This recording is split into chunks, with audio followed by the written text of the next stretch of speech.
السلام علیکم ورحمۃ اللہ وبرکاتہ۔ ناظرین، آج کا ہمارا موضوع ہے 70,000 مردے زندہ ہو گئے۔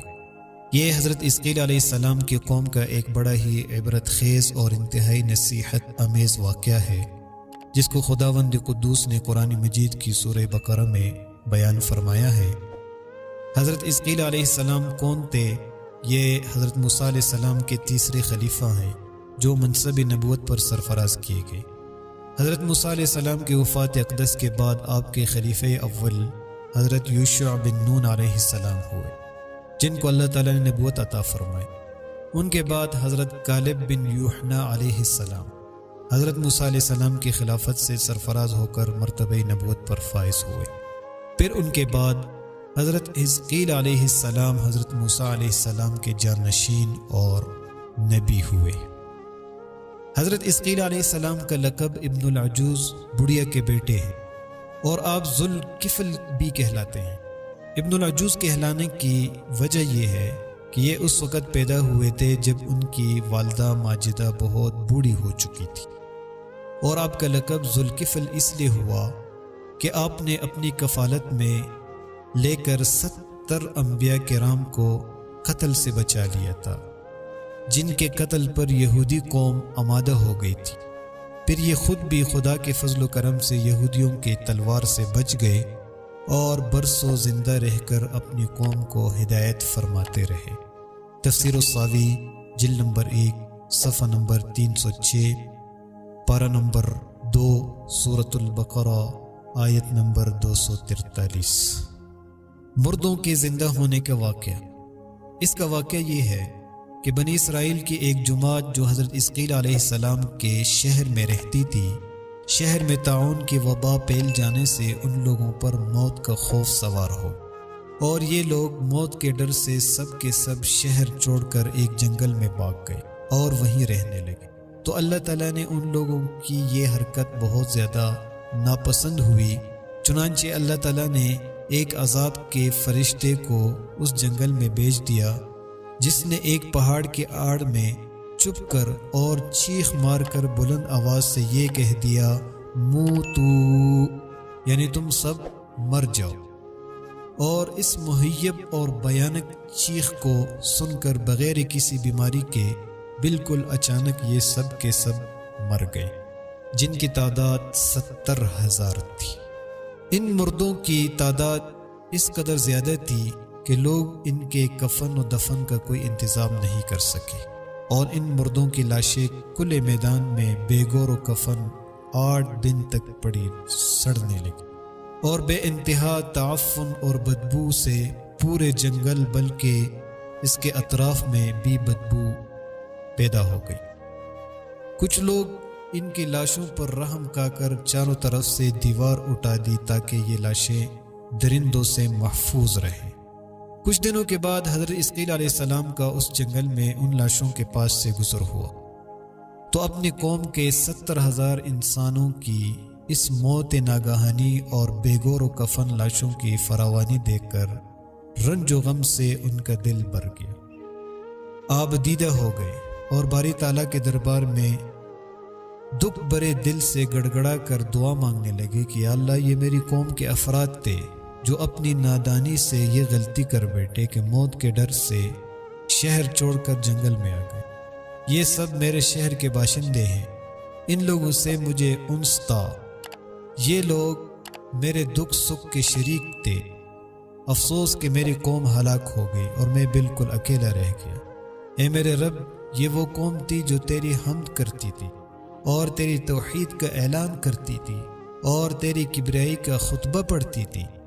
آپ بڑے سوز دل کے ساتھ دعا میں مشغول تھے کہ اچانک آپ پر یہ وحی اتر پڑی کہ اے حزقیل علیہ السلام، آپ ان بکھری ہوئی ہڈیوں سے فرما دیجئے کہ اے ہڈیوں، بے شک اللہ تعالیٰ تم کو حکم فرماتا ہے کہ تم اکٹھا ہو جاؤ۔ یہ سن کر بکھری ہوئی ہڈیوں میں حرکت پیدا ہوئی، اور ہر آدمی کی ہڈیاں جمع ہو کر ہڈیوں کے ڈھانچے بن گئے۔ پھر یہ وحی آئی کہ اے حزقیل علیہ السلام، آپ فرما دیجئے کہ اے ہڈیوں، تم کو اللہ کا یہ حکم ہے کہ تم گوشت پہن لو۔ یہ کلام سنتے ہی فوراً ہڈیوں کے ڈھانچوں پر گوشت پوش چڑھ گئے۔ پھر تیسرے بار یہ وحی نازل ہوئی، اے حزقیل علیہ السلام، اب یہ کہہ دو کہ اے مردو، خدا کے حکم سے تم سب اٹھ کر کھڑے ہو جاؤ۔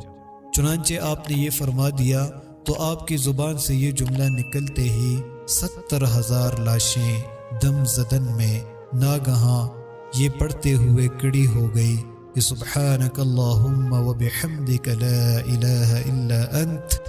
پھر یہ سب لوگ جنگل سے روانہ ہو کر اپنے شہر میں آ کر دوبارہ آباد ہو گئے اور اپنی عمروں کی مدت بھر زندہ رہے، لیکن ان لوگوں پر اس موت کا اتنا نشان باقی رہ گیا کہ ان کی اولاد کے جسموں سے سڑی ہوئی لاش کی بدبو برابر آتی رہی، اور یہ لوگ جو کپڑے بھی پہنتے تھے وہ کفن کی صورت میں ہو جاتا تھا، اور قبر میں جس طرح کفن میلا ہو جاتا تھا ایسے ہی میلا پن ان کے کپڑوں پر نمودار ہو جاتا تھا۔ چنانچہ یہ اثرات آج تک ان یہودیوں میں پائے جاتے ہیں جو ان لوگوں کی نسل سے باقی رہ گئے۔ تفسیر روح البیان جلد نمبر 1 صفحہ نمبر 378، پارہ نمبر 2 سورۃ البقرہ آیت نمبر 243۔ یہ عجیب و غریب واقعہ قرآن مجید کی سورہ بقرہ میں خداوند قدوس نے اس طرح بیان فرمایا ہے: أَلَمْ تَرَ إِلَى الَّذِينَ خَرَجُوا مِن دِيَارِهِمْ وَهُمْ أُلُوفٌ حَضَرَ الْمَوْتِ فَقَالَ لَهُمُ اللَّهُ مُوتُوا ثُمَّ أَحْيَاهُمْ إِنَّ اللَّهَ لَذُو فَضْلٍ عَلَى النَّاسِ وَلَكِنَّ أَكْثَرَ النَّاسِ لَا يَشْكُرُونَ۔ اے محبوب، کیا تم نے نہ دیکھا تھا انہیں جو اپنے گھروں سے نکلے اور وہ ہزاروں تھے موت کے ڈر سے، تو اللہ تعالیٰ نے ان سے فرمایا مر جاؤ، پھر انہیں زندہ فرما دیا۔ بے شک اللہ لوگوں پر فضل کرنے والا ہے، مگر اکثر لوگ ناشکرے ہیں۔ اس واقعہ سے ہمیں کیا سبق ملا؟ بنی اسرائیل کے اس محیر العقول واقعہ سے مندرجہ ذیل ہدایت ملتی ہے۔ نمبر 1، آدمی موت کے ڈر سے بھاگ کر اپنی جان نہیں بچا سکتا، لہٰذا موت سے بھاگنا بالکل ہی بیکار ہے۔ اللہ تعالیٰ نے جو موت مقدر فرما دی ہے وہ اپنے وقت پر ضرور آئے گی، نہ ایک سیکنڈ اپنے وقت سے پہلے آ سکتی ہے، نہ ایک سیکنڈ بعد آئے گی۔ لہٰذا بندوں کو لازم ہے کہ رضا الہی پر راضی رہ کر صابر و شاکر رہیں، اور خواہ کتنی ہی وبا پھیلی یا گمسان کا رن پڑے، اطمینان سکون کا دامن اپنے ہاتھ سے نہ چھوڑے، اور یہ یقین رکھے کہ جب تک میری موت نہیں آتی مجھے کوئی نہیں مار سکتا اور نہ میں مر سکتا ہوں۔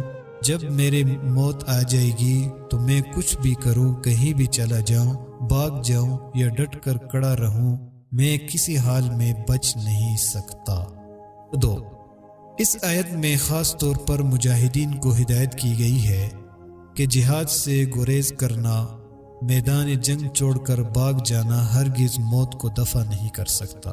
لہٰذا مجاہدین کو میدان جنگ میں دل مضبوط کر کے ڈٹے رہنا چاہیے اور یہ یقین رکھنا چاہیے کہ میں موت کے وقت سے پہلے نہیں مر سکتا، نہ کوئی مجھے مار سکتا ہے۔ یہ عقیدہ رکھنے والا اس قدر بہادر اور شیردل ہو جاتا ہے کہ خوف اور بزدلی کبھی اس کے قریب نہیں آتی، اور اس کے پائے استقلال میں کبھی بال برابر بھی کوئی لغزش نہیں آ سکتی۔ اسلام کا بخشا ہوا یہی وہ مقدس عقیدہ ہے جس کی بدولت مجاہدین اسلام ہزاروں کفار کے مقابلے میں تنہا پہاڑ کی طرح جم کر جنگ کرتے تھے، یہاں تک کہ فتح مبین ان کے قدموں کا بوسہ لیتی تھی، اور وہ ہر جنگ میں مظفر و منصور ہو کر اجر عظیم اور مال غنیمت کی دولت سے مالا مال ہو کر اپنے گھروں میں اس حال میں واپس آتے تھے کہ ان کے جسموں پر زخموں کی کوئی خراش بھی نہیں ہوتی تھی، اور وہ کفار کے دل بادل لشکروں کا صفایا کر دیتے تھے۔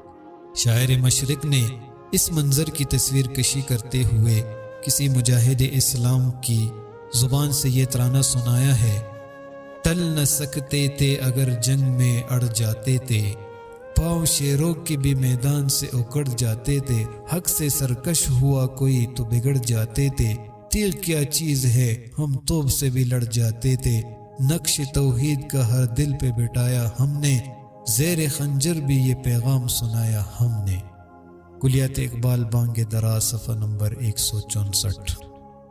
ایک لطیفہ ہے، منقول ہے کہ بنو امیہ کا بادشاہ عبد الملک بن مروان جب ملک شام میں طاعون کی وبا پھیلی تو موت کے ڈر سے گھوڑے پر سوار ہو کر اپنے شہر سے بھاگ نکلا اور ساتھ میں اپنے خاص غلام اور کچھ فوج بھی لے لی۔ وہ طاعون کے ڈر سے اس قدر خائف اور ہراساں تھا کہ زمین پر پاؤں نہیں رکھتا تھا بلکہ گھوڑے کی پشت پر سوتا تھا۔ دوران سفر ایک رات اس کو نیند نہیں آئی تو اس نے اپنے غلام سے کہا کہ تو مجھے کوئی قصہ سنا۔ تو ہوشیار غلام نے بادشاہ کو نصیحت کرنے کا موقع پا کر یہ قصہ سنایا کہ ایک لومڑی اپنی جان کی حفاظت کے لیے ایک شیر کی خدمت گزاری کیا کرتی، تو کوئی درندہ شیر کی ہیبت کی وجہ سے لومڑی کی طرف دیکھ نہیں سکتا اور لومڑی نہایت ہی بے خوفی اور اطمینان سے شیر کے ساتھ زندگی بسر کرتی۔ اچانک ایک دن ایک عقاب لومڑی پر جھپٹا تو لومڑی بھاگ کر شیر کے پاس چلی اور شیر نے اس کو اپنی پیٹھ پر بٹھایا۔ عقاب دوبارہ جھپٹا اور لومڑی کو شیر کی پیٹھ سے اپنے چنگل میں دبا کر اڑ گیا۔ لومڑی چلا چلا کر شیر سے فریاد کرنے لگی تو شیر نے کہا، اے لومڑی، میں زمین پر رہنے والے درندوں سے تیری حفاظت کر سکتا ہوں، لیکن آسمان کی طرف سے حملہ کرنے والے سے میں تجھے نہیں بچا سکتا۔ یہ قصہ سن کر عبد الملک بادشاہ کو بڑی عبرت حاصل ہوئی اور اس کی سمجھ میں آ گیا کہ میری فوج ان دشمنوں سے تو میری حفاظت کر سکتی ہے جو زمین پر رہتے ہیں، مگر جو بلائیں اور وبائیں آسمان سے مجھ پر حملہ آور ہوں ان سے مجھ کو نہ میری بادشاہی بچا سکتی ہے، نہ میرا خزانہ، نہ میرا لشکر میری حفاظت کر سکتا ہے۔ آسمانی بلاؤں سے بچانے والا تو بجز خدا کے اور کوئی نہیں ہو سکتا۔ یہ سوچ کر عبد الملک بادشاہ کے دل سے طاعون کا خوف جاتا رہا اور وہ رضا الہی پر راضی رہ کر سکون و اطمینان کے ساتھ اپنے شاہی محل میں رہنے لگا۔ تفسیر روح البیان جلد نمبر 1 صفحہ نمبر 378، پارہ نمبر 2، سورۃ البقرہ آیت نمبر 244۔ اللہ تعالی ہمیں ان واقعات کو صحیح طرح پڑھنے کی اور اس کو سمجھنے کی اور اس پر عمل کرنے کی توفیق عطا فرمائے۔ وآخر دعوانا ان الحمد للہ